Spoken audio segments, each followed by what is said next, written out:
আসসালামু আলাইকুম। স্ট্রোকে ব্রেইনের যে অংশটি আক্রান্ত হয় সেটি সাধারণত নষ্ট হয়ে যায়।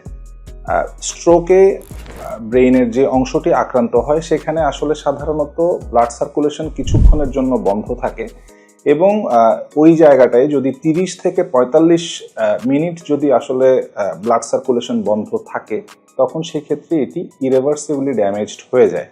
এবং এই যে নষ্ট হওয়া অংশ সেটি কিন্তু কোনো ওষুধ, স্যালাইন কিংবা কোনো ইনজেকশনের মাধ্যমে সেটি ঠিক করা যায় না। আমাদের সাধারণত ব্রেইনের দুটি অংশ থাকে, একটি ডান পাশ, একটি বাম পাশ। যদি ডান পাশের অংশ যদি ক্ষতিগ্রস্ত হয় তাহলে আমাদের বাম হাত এবং বাম পা অবশ হয়ে যায় অথবা ভারী হয়ে যায়, এবং বাম পাশের ব্রেন যদি কোনো কারণে ক্ষতিগ্রস্ত হয় তাহলে আমাদের ডান হাত এবং ডান পা সাধারণত অবশ হয়ে যায় এবং মুখে কথা বলার কিছু ডিস্টারবেন্স তৈরি হতে পারে।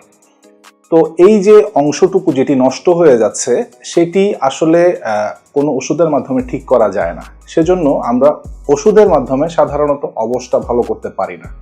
অবশ্যের জন্য যেটা আমাদেরকে করতে হয় সেটি হচ্ছে রিহ্যাবিলিটেশন। রিহ্যাবিলিটেশনের যেটি মূল পার্ট সেটি হচ্ছে থেরাপি এবং ব্যায়াম। থেরাপি এবং ব্যায়ামের মাধ্যমে আস্তে আস্তে আস্তে আস্তে পেশেন্টের সিমটোমেটিক ইমপ্রুভমেন্ট হয় এবং ইট tax time, approximately 3 to 6 months. It has been said that approximately 3 months is the golden time, golden hour, golden period after the stroke for recovery.